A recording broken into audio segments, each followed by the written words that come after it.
ಇಷ್ಟಾದರೆ IBPS ಅಲ್ಲಿ ಖಾಲಿ ಇರತಕ್ಕಂಥ ಕ್ಲರ್ಕ್ ಹುದ್ದೆಗಳ ನೇಮಕಾತಿಯ ಬಗ್ಗೆ ಇವತ್ತಿನ ಈ ಒಂದು ವಿಡಿಯೋದಲ್ಲಿ ಪ್ರತಿಯೊಂದನ್ನು ಕೂಡ ವಿವರವಾಗಿ ನೋಡೋಣ. ಅದೇ ರೀತಿ ಒಂದು ವಿಡಿಯೋನ ಯಾರಾದರೂ ಹೊಸದಾಗಿ ನೋಡ್ತಾ ಇದ್ರೆ ಸಬ್ಸ್ಕ್ರೈಬ್ ಮಾಡ್ಕೊಳ್ಳಿ. ಇಲ್ಲಿ ಮೊದಲನೇದಾಗಿ IBPS ಅಂದರೆ ಏನಂತ ನಿಮಗೆ ತಿಳಿಸ್ಕೊಡ್ತೀನಿ. ಇಲ್ಲಿ institute of banking personal selection ಅಂತ ಅರ್ಥ ಆಗಿರುತ್ತೆ. ಈ ಒಂದು IBPS ಅಲ್ಲಿ ಕೆಲವೊಂದಿಷ್ಟು ಬ್ಯಾಂಕ್ಗಳ ಪಾರ್ಟಿಸಿಪೇಟನ್ನು ಮಾಡಿ ನೋಟಿಫಿಕೇಶನ್ನ ಮಾಡಿರ್ತವೆ. ಇನ್ನು ಇಲ್ಲಿ ಖಾಲಿ ಇರ್ತಕ್ಕಂಥ ಹುದ್ದೆಗಳಿಗೆ ಸಂಬಂಧಪಟ್ಟಂತೆ ನೀವು ಆನ್ಲೈನ್ ಮೂಲಕ ಅಪ್ಲಿಕೇಶನ್ನ ಹಾಕಬೇಕಾಗತ್ತೆ. ಈ ಒಂದು ಅಪ್ಲೈ ಮಾಡೋ ಲಿಂಕನ್ನು ನಮ್ಮ ಟೆಲಿಗ್ರಾಮ್ ಗ್ರೂಪಲ್ಲಿ ಕೊಟ್ಟಿರ್ತೀನಿ. ಎಲಿಜಿಬಲ್ ಆಗಿರ್ತಕ್ಕಂಥ ಪ್ರತಿಯೊಬ್ಬರು ಕೂಡ ಅರ್ಜಿನ ಸಲ್ಲಿಸ್ಬೋದು. ಇನ್ನು ಅರ್ಜಿನ ಸಲ್ಲಿಸೋದಕ್ಕೆ ಯಾರೆಲ್ಲ ಎಲಿಜಿಬಲ್ ಆಗಿರ್ತಾರ ಅದರ ಬಗ್ಗೆನೂ ಕೂಡ ನಿಮಗೆ ಮಾಹಿತಿನ ತಿಳಿಸ್ಕೊಡ್ತಾ ಹೋಗ್ತೀನಿ. ಇನ್ನು ಇಲ್ಲಿ ಖಾಲಿ ಇರ್ತಕ್ಕಂಥ ಹುದ್ದೆಗಳಿಗೆ ಸಂಬಂಧಪಟ್ಟಂತೆ ಯಾವಾಗಿಂದ ಅಪ್ಲಿಕೇಶನ್ ಸ್ಟಾರ್ಟ್ ಆಗಿದೆ ಅಂದರೆ 1/8/2025 ಹಿಡಿದು 21/8/2025 ತನಕ ನೀವು ಇಲ್ಲಿ ಅಪ್ಲಿಕೇಶನ್ನ ಹಾಕ್ಬೋದು. ಇನ್ನು ಪೇಮೆಂಟ್ ಮಾಡುವ ಕೊನೆಯ ದಿನಾಂಕನೂ ಕೂಡ ಸೇಮ್ ಅದೇ ರೀತಿಯಾಗಿ 21/8/2025 ತನಕ ನೀವು ಇಲ್ಲಿ ಪೇಮೆಂಟನ್ನು ಕೂಡ ಮಾಡ್ಬೋದಾಗಿರುತ್ತೆ. ಇನ್ನು ನೀವು ಇಲ್ಲಿ ಅಪ್ಲಿಕೇಶನ್ನ ಹಾಕುವಾಗ ಏನಾದರೂ ಮಾಹಿತಿಗಳು ತಪ್ಪಾಗಿದ್ರೆ ಆ ಒಂದು ಮಾಹಿತಿಗಳನ್ನು ಕರೆಕ್ಷನ್ ಮಾಡ್ಕೊಳ್ಳೋದಕ್ಕೆ ಕೂಡ ಇಲ್ಲಿ ಡೇಟ್ಸ್ಗಳನ್ನು ಕೊಟ್ಟಿರ್ತಾರೆ. ಅಂದರೆ ಇಲ್ಲಿ ಡೈರೆಕ್ಟಾಗಿ ಯಾವಾಗಿಂದ ನೀವು ಇಲ್ಲಿ ಎಲ್ಲಿವರೆಗೆ ಒಂದು ಕರೆಕ್ಷನ್ನ ಮಾಡ್ಬೋದು ಅಂತ ಕೊಟ್ಟಿಲ್ಲ. ಮುಂದೆ ನಿಮಗೆ ಅವರು ಅಪ್ಲಿಕೇಶನ್ ಕ್ಲೋಸ್ ಆದಮೇಲೆ ತಿಳಿಸ್ತಾರೆ ಯಾವಾಗಿಂದ ನೀವು ಇಲ್ಲಿ ಕರೆಕ್ಷನ್ನ ಮಾಡ್ಕೋಬೋದು ಅಂತ ಹೇಳಿ. ಇಲ್ಲಿ ಆದಷ್ಟು ಎಲ್ಲರೂ ಕೂಡ ಯಾವುದೇ ರೀತಿ ಕರೆಕ್ಷನ್ ಆಗದೇ ಇರೋ ರೀತಿಯಲ್ಲಿ ನೀವು ಅಪ್ಲಿಕೇಶನ್ನ ಹಾಕಬೇಕಾಗತ್ತೆ. ಕರೆಕ್ಷನ್ ಮಾಡೋಕೆ ಹೋದ್ರೆ ಸ್ವಲ್ಪ ಎಕ್ಸ್ಟ್ರಾ ಚಾರ್ಜಸ್ ಆಗುತ್ತೆ. ಆದಷ್ಟು ಎಲ್ಲರೂ ಕೂಡ ಯಾವುದೇ ರೀತಿ ಕರೆಕ್ಷನ್ ಆಗದೇ ಇರೋ ರೀತಿಯಲ್ಲಿ ನೀವು ಅಪ್ಲಿಕೇಶನ್ನ ಹಾಕಬೇಕಾಗತ್ತೆ. ಇನ್ನು ಒಂದು ಪ್ರೀ ಎಕ್ಸಾಮಿನೇಷನ್ ಟ್ರೈನಿಂಗ್ ಬಂದ್ಬಿಟ್ಟು ಸೆಪ್ಟೆಂಬರ್ 2025 ಇರುತ್ತೆ ಅಂತ ಕೊಟ್ಟಿರ್ತಾರೆ. ಇನ್ನು ಇದಾದಮೇಲೆ ಒಂದು ಎಕ್ಸಾಮಿನೇಷನ್ನು ಕೂಡ 2025 ಸೆಪ್ಟೆಂಬರಲ್ಲೇ ಬರ್ತಂತ ಕೂಡ ಕೊಟ್ಟಿರ್ತಾರೆ. ಇನ್ನು ಇದಾದಮೇಲೆ ಇದು ಅಡ್ಮಿಟ್ ಕಾರ್ಡ್ನ ಸೆಪ್ಟೆಂಬರಲ್ಲಿ ಬಿಡ್ತಾರೆ. ಎಕ್ಸಾಮಿನೇಷನ್ ಬಂದ್ಬಿಟ್ಟು ಅಕ್ಟೋಬರ್ 2025 ಒಂದು ಪ್ರಿಲಿಮಿನರಿ ಎಕ್ಸಾಮಿನೇಷನ್ ಕೂಡ ಇರತಕ್ಕಂಥದ್ದು. ಒಂದು ಸೆಲೆಕ್ಷನ್ ಪ್ರೋಸೆಸ್ ಬಗ್ಗೆನೂ ಕೂಡ ಮಾಹಿತಿನ ನೋಡ್ತಗೋಣ ಯಾವ ರೀತಿ ಇರುತ್ತೆ ಅಂತ ಹೇಳಿ. ಇನ್ನು ಇದಾದಮೇಲೆ ಒಂದು ರಿಸಲ್ಟನ್ನು ಯಾವಾಗ ಅನೌನ್ಸ್ ಮಾಡ್ತಾರೆ ಅಂದರೆ ನವೆಂಬರ್ 2025 ಅನೌನ್ಸ್ ಮಾಡ್ತಾರೆ. ಇನ್ನು ಒಂದು ಮೇನ್ ಎಕ್ಸಾಮಿನೇಷನ್ ಕಾಲ್ ಲೆಟರ್ನ ನವೆಂಬರ್ 2025 ಬಿಡುಗಡೆ ಮಾಡ್ತಾರೆ. ಮೇನ್ ಎಕ್ಸಾಮಿನೇಷನ್ ಕೂಡ ನವೆಂಬರ್ 2025 ಇರತಕ್ಕಂಥದ್ದು. ಇನ್ನು ಡೈರೆಕ್ಟಾಗಿ ಎಲ್ಲ ಪ್ರೊಸೆಸ್ ಮುಗಿಸಿ ಫೈನಲ್ ಆಗಿರ್ತಕ್ಕಂಥ ಮೆರಿಟನ್ನು ಅವರು ಮಾರ್ಚ್ 2026 ಬಿಡುಗಡೆ ಮಾಡ್ತೀವಿ ಅಂತ ಕೂಡ ಇಲ್ಲಿ ಮಾಹಿತಿಯನ್ನು ಕೊಟ್ಟಿರ್ತಾರೆ. ಆದಷ್ಟು ಇಲ್ಲಿ ಕೊಟ್ಟಿರ್ತಕ್ಕಂಥ ಒಂದು ಡೇಟ್ಸ್ಗಳ ಬಗ್ಗೆ ಮಾಹಿತಿಯನ್ನು ಚೆಕ್ ಮಾಡ್ಕೊಂಡು ಎಕ್ಸಾಮ್ಗೂ ಕೂಡ ನೀವು ಇಲ್ಲಿ ಪ್ರಿಪೇರ್ ಆಗ್ಬೋದಾಗಿರುತ್ತೆ. ಇನ್ನು ಇಲ್ಲಿ ಖಾಲಿ ಇರ್ತಕ್ಕಂಥ ವೇಕೆನ್ಸಿಗಳು ಎಷ್ಟಿದಾವ ಮತ್ತು ಅರ್ಜಿನ ಸಲ್ಲಿಸೋದಕ್ಕೆ ಯಾವ ರೀತಿ ಕ್ವಾಲಿಫಿಕೇಷನ್ ಆಗಿರಬೇಕು ಅದರ ಬಗ್ಗೆ ನಾವಿಲ್ಲಿ ಮಾಹಿತಿನ ನೋಡ್ತಾ ಹೋಗೋಣ.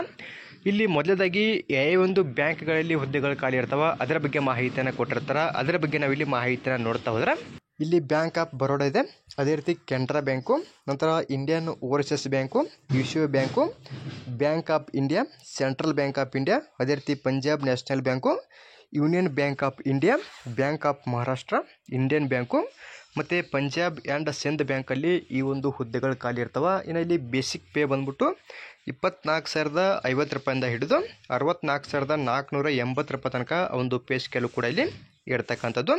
ಇಲ್ಲಿ ಯಾವ ರೀತಿ ಇನ್ಕ್ರಿಮೆಂಟ್ ಆಗುತ್ತೆ ಅದ್ರ ಬಗ್ಗೆನೂ ಕೂಡ ಮಾಹಿತಿಯನ್ನು ಕೊಟ್ಟಿರ್ತಾರೆ. ಅದನ್ನು ಕೂಡ ನೀವು ಇಲ್ಲಿ ಚೆಕ್ ಮಾಡ್ಬೋದಾಗಿರುತ್ತೆ. ಇನ್ನು ಅರ್ಜಿನ ಸಲ್ಲಿಸೋದಕ್ಕೆ ಯಾವ ರೀತಿ ಕ್ವಾಲಿಫಿಕೇಷನ್ ಆಗಿರಬೇಕು ವಯೋಮಿತಿ ಬಗ್ಗೆ ನೋಡ್ತಾ ಹೋದ್ರೆ ಇಲ್ಲಿ ಕನಿಷ್ಠವಾಗಿ 20 ವರ್ಷ ಬೇಕಾಗುತ್ತಾ, ಗರಿಷ್ಠವಾಗಿ 28 ವರ್ಷದ ಒಳಗಡೆ ಇರತಕ್ಕಂಥವ್ರು ಅಪ್ಲಿಕೇಶನ್ನ ಹಾಕ್ಬೋದು. ಇದಲ್ಲದೆ ಸಪ್ರೇಟಾಗಿ SC ಮತ್ತು ST ಅವರಿಗೆ ಸಂಬಂಧಪಟ್ಟಂತೆ 5 ವರ್ಷದ ತನಕ ವಯೋಮಿತಿ ಸಲ್ಲಿಕೆಯನ್ನು ಕೊಡ್ತಾರೆ. ಇನ್ನು OBC ಅವರಿಗೆ ಸಂಬಂಧಪಟ್ಟಂತೆ ಕೂಡ 3 ವರ್ಷಗಳ ಕಾಲ ಒಂದು ವಯೋಮಿತಿ ಸಲ್ಲಿಕೆಯನ್ನು ಕೂಡ ಸಿಗತಕ್ಕಂಥದ್ದು. ಇನ್ನು ಇದಾದಮೇಲೆ PWD ಅಭ್ಯರ್ಥಿಗಳಿಗೆ ಸಂಬಂಧಪಟ್ಟಂತೆ ಮತ್ತು ಎಕ್ಸ್-ಸರ್ವಿಸ್ಮೆನ್ ಅಭ್ಯರ್ಥಿಗಳಿಗೆ ಸಂಬಂಧಪಟ್ಟಂತೆ ಕೂಡ ಇಲ್ಲಿ ವಯೋಮಿತಿ ಸಲ್ಲಿಕೆಯನ್ನು ಕೊಡ್ತಕ್ಕಂಥದ್ದು. ಇನ್ನು ಇದಾದಮೇಲೆ ಇಲ್ಲಿ ಅರ್ಜಿನ ಸಲ್ಲಿಸೋದಕ್ಕೆ ಯಾವ ರೀತಿ ಆದಂಥ ಒಂದು ಕ್ವಾಲಿಫಿಕೇಷನ್ ಆಗಿರಬೇಕು ಅದರ ಬಗ್ಗೆ ನಾವಿಲ್ಲಿ ಮಾಹಿತಿನ ನೋಡ್ತಾ ಹೋಗೋಣ. ಇಲ್ಲಿ ಕ್ವಾಲಿಫಿಕೇಷನ್ ಬಂದ್ಬಿಟ್ಟು ಯಾವುದೇ ಪದವಿ ಪಾಸ್ ಆಗಿರ್ತಕ್ಕಂಥವ್ರು ಇಲ್ಲಿ ಖಾಲಿ ಇರ್ತಕ್ಕಂಥ ಹುದ್ದೆಗಳಿಗೆ ಸಂಬಂಧಪಟ್ಟಂತೆ ಅರ್ಜಿನ ಸಲ್ಲಿಸ್ಬೋದಾಗಿರುತ್ತೆ. ಜೊತೆಗೆ ವಯೋಮಿತಿ ಬಗ್ಗೆನೂ ಕೂಡ ಚೆಕ್ ಮಾಡ್ಕೊಳ್ಳಿ. ಇಲ್ಲಿ ಯಾವುದೇ ಪದವಿ ಪಾಸ್ ಆಗಿರ್ತಕ್ಕಂಥವ್ರು ಅರ್ಜಿನ ಸಲ್ಲಿಸ್ಬೋದಾಗಿರುತ್ತೆ.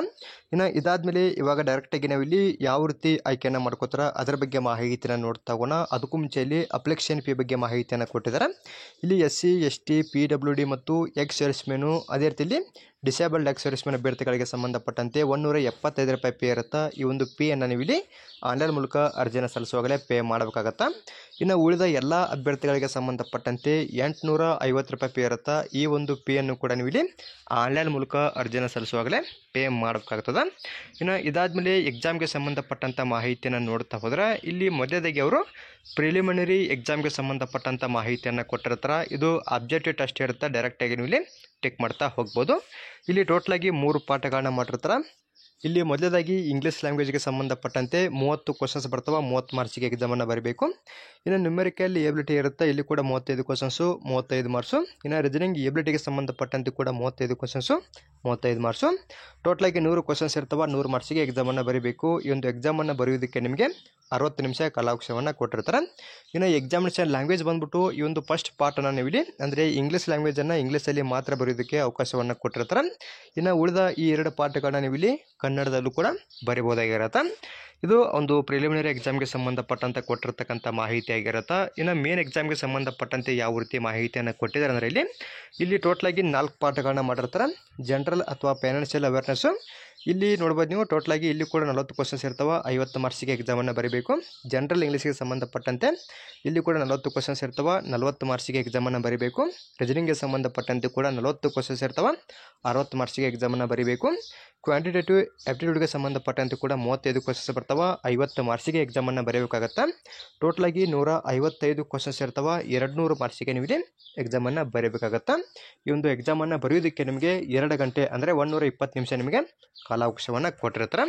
ಇದು ಒಂದು ಮೇನ್ ಎಕ್ಸಾಮ್ಗೆ ಸಂಬಂಧಪಟ್ಟಂತೆ ಕೊಟ್ಟಿರ್ತಕ್ಕಂಥ ಸಿಲೆಬಸ್ ಆಗಿರುತ್ತೆ. ಕರೆಕ್ಟಾಗಿ ಚೆಕ್ ಮಾಡ್ಕೊಂಡು ನೀವು ಇಲ್ಲಿ ಎಕ್ಸಾಮ್ಗೆ ಪ್ರಿಪೇರ್ ಆಗ್ಬೋದಾಗಿರುತ್ತೆ. ಇಲ್ಲಿ ಕೆಳಗಡೆ ಅವರು ಒಂದು ಎಕ್ಸಾಮ್ ಲ್ಯಾಂಗ್ವೇಜ್ ಬಗ್ಗೆನೂ ಕೂಡ ಮಾಹಿತಿಯನ್ನು ಕೊಟ್ಟಿದ್ದಾರೆ. ಇಲ್ಲಿ ಏನು ಇಂಗ್ಲೀಷ್ ಲ್ಯಾಂಗ್ವೇಜ್ಗೆ ಸಂಬಂಧಪಟ್ಟಂಥ ಒಂದು ಪಾಠನ್ನು ಕೊಟ್ಟಿರ್ತಾರೆ, ಆ ಒಂದು ಪಾಠನ್ನು ನೀವು ಇಲ್ಲಿ ಇಂಗ್ಲೀಷಲ್ಲಿ ಮಾತ್ರ ಬರಿಬೋದು. ಇನ್ನು ಏನು ಸ್ಟಾರ್ ಮಾರ್ಕ್ಗಳನ್ನ ಕೊಟ್ಟಿದ್ದಾರಲ್ಲ, ಈ ಒಂದು ಪಾಠಗಳನ್ನ ನೀವು ಇಲ್ಲಿ ಕನ್ನಡದಲ್ಲೂ ಕೂಡ ಬರಿಬೋದಾಗಿರುತ್ತೆ. ಅಂದರೆ ನಿಮಗೆ ಯಾವ ಒಂದು ಲ್ಯಾಂಗ್ವೇಜ್ ಬೇಕು ಆ ಒಂದು ಲ್ಯಾಂಗ್ವೇಜಲ್ಲಿ ಆ ಒಂದು ಪರೀಕ್ಷೆಯನ್ನು ನೀವು ಇಲ್ಲಿ ಬರಿಬೋದಾಗಿರುತ್ತೆ. ಇಲ್ಲಿ ನಮ್ಮ ಕರ್ನಾಟಕದವರು ಯಾವ ಒಂದು ಲ್ಯಾಂಗ್ವೇಜಲ್ಲಿ ಒಂದು ಪರೀಕ್ಷೆಯನ್ನು ಬರಿಬೋದು ಅಂದರೆ ಇಂಗ್ಲೀಷು, ಹಿಂದಿ, ಕನ್ನಡ, ಕೊಂಕಣಿ ಅಂತ ಕೊಟ್ಟಿರ್ತಾರೆ. ನಿಮಗೆ ಇಲ್ಲಿ ಕೊಟ್ಟಿರ್ತಕ್ಕಂಥ ಲ್ಯಾಂಗ್ವೇಜ್ಗಳಲ್ಲಿ ಯಾವ ಒಂದು ಲ್ಯಾಂಗ್ವೇಜಲ್ಲಿ ನೀವು ಎಕ್ಸಾಮನ್ನು ಬರೀಬೇಕಂತ ಅಂದ್ಕೊಂಡಿರ್ತೀರಿ, ಅಪ್ಲಿಕೇಶನ್ನ ಹಾಕುವಾಗ ಆ ಒಂದು ಲ್ಯಾಂಗ್ವೇಜನ್ನು ಕೂಡ ನೀವು ಇಲ್ಲಿ ಸೆಲೆಕ್ಟ್ ಮಾಡ್ಬೋದಾಗಿರುತ್ತೆ. ಕನ್ನಡದಲ್ಲೂ ಕೂಡ ನೀವು ಎಕ್ಸಾಮನ್ನು ಬರಿಬೋದಾಗಿರುತ್ತೆ. ಕರೆಕ್ಟಾಗಿ ಚೆಕ್ ಮಾಡ್ಕೊಂಡು ಎಕ್ಸಾಮಿನೇಷನ್ ಲ್ಯಾಂಗ್ವೇಜನ್ನು ಸೆಲೆಕ್ಟ್ ಮಾಡ್ಕೊಳ್ಳಿ. ಇನ್ನು ಇದಾದಮೇಲೆ ನೆಗೆಟಿವ್ ಮಾರ್ಕ್ಸ್ ಕೂಡ ಇರುತ್ತೆ. ಯಾವ ರೀತಿ ನೆಗೆಟಿವ್ ಮಾರ್ಕ್ಸ್ ಇದೆ ಅಂತ ನೋಡ್ತಾ ಹೋದರೆ ಇಲ್ಲಿ 0.25 ಮಾರ್ಕ್ಸ್ ಕೊಟ್ಟಿರ್ತಾರೆ. ಅಂದರೆ 1/4 ನೆಗೆಟಿವ್ ಮಾರ್ಕ್ಸ್ ಇರುತ್ತೆ.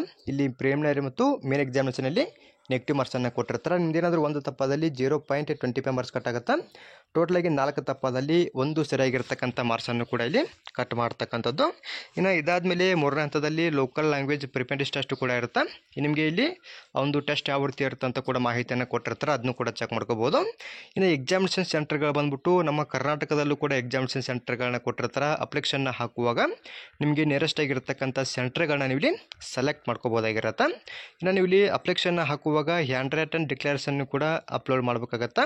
ಅದನ್ನು ಕೂಡ ಇಲ್ಲಿ ಕೊಟ್ಟಿರ್ತಾರೆ. ಅದರ ಬಗ್ಗೆನೂ ಕೂಡ ನಿಮಗೆ ಮಾಹಿತಿನ ತಿಳಿಸ್ಕೊಡ್ತೀನಿ. ಜೊತೆಗೆ ಇಲ್ಲಿ ಅಪ್ಲಿಕೇಶನ್ ಪ್ರೊಸೆಸ್ ಬಗ್ಗೆನೂ ಕೂಡ ಕೊಟ್ಟಿರ್ತಾರೆ. ನಿಮ್ಗೆ ಏನಾದರೂ ಅಪ್ಲಿಕೇಶನ್ ಹಾಕೋದ್ರ ಬಗ್ಗೆ ಗೊತ್ತಾಗದಿದ್ದರೆ ಇಲ್ಲಿ ಕೆಳಗಡೆ ಕೊಟ್ಟಿರ್ತಕ್ಕಂಥ ಹಂತಗಳನ್ನು ಫಾಲೋ ಮಾಡ್ಕೊಂಡು ಕೂಡ ಈಸಿಯಾಗಿ ನೀವು ಇಲ್ಲಿ ಅಪ್ಲಿಕೇಶನ್ನ ಹಾಕ್ಬೋದಾಗಿರುತ್ತೆ.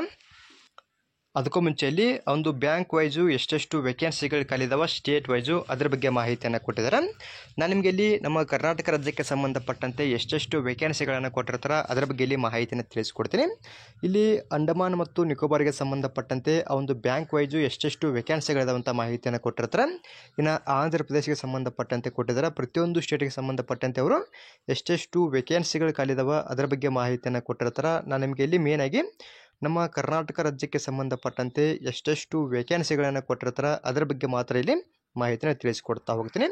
ಇಲ್ಲಿ ನಮ್ಮ ಕರ್ನಾಟಕ ರಾಜ್ಯಕ್ಕೆ ಸಂಬಂಧಪಟ್ಟಂತೆ ಮಾಹಿತಿಯನ್ನು ಕೊಟ್ಟಿರ್ತಾರೆ. ಎಷ್ಟೆಷ್ಟು ವೇಕೆನ್ಸಿಗಳು ಖಾಲಿ ಇದಾವೆ ಅಂದ್ರೆ ಮೊದಲದಾಗಿ ಇಲ್ಲಿ ಟೋಟಲ್ ಆಗಿ ಖಾಲಿ ಇರ್ತಕ್ಕಂಥ ಒಟ್ಟು ಹುದ್ದೆಗಳ ಸಂಖ್ಯೆ ಬಂದ್ಬಿಟ್ಟು ನಮ್ಮ ಕರ್ನಾಟಕ ರಾಜ್ಯಕ್ಕೆ ಸಂಬಂಧಪಟ್ಟಂತೆ 1170 ಹುದ್ದೆಗಳನ್ನು ಕೊಟ್ಟಿರ್ತಾರೆ. ಕರೆಕ್ಟಾಗಿ ಚೆಕ್ ಮಾಡ್ಕೊಳ್ಳಿ. ಇನ್ನು ಬ್ಯಾಂಕ್ ವೈಸ್ ನೋಡ್ತಾ ಹೋದರೆ ನೀವು ಇಲ್ಲಿ ಯಾವ ಒಂದು ಬ್ಯಾಂಕಲ್ಲಿ ಖಾಲಿ ಇರ್ತಕ್ಕಂಥ ಹುದ್ದೆಗಳಿಗೆ ಸಂಬಂಧಪಟ್ಟಂತೆ ಅರ್ಜಿನ ಸಲ್ಲಿಸ್ಬೇಕಂತ ಅನ್ಕೊಂಡಿರ್ತೀರಿ. ಇಲ್ಲಿ ನಿಮ್ಮ ಕ್ಯಾಟಗರಿ ಆಧಾರದ ಮೇಲೆ ಖಾಲಿ ಇರ್ತಕ್ಕಂಥ ಹುದ್ದೆಗಳ ಸಂಖ್ಯೆನ ಚೆಕ್ ಮಾಡ್ಕೊಂಡು ಅರ್ಜಿನ ಸಲ್ಲಿಸ್ಬೋದಾಗಿರುತ್ತೆ.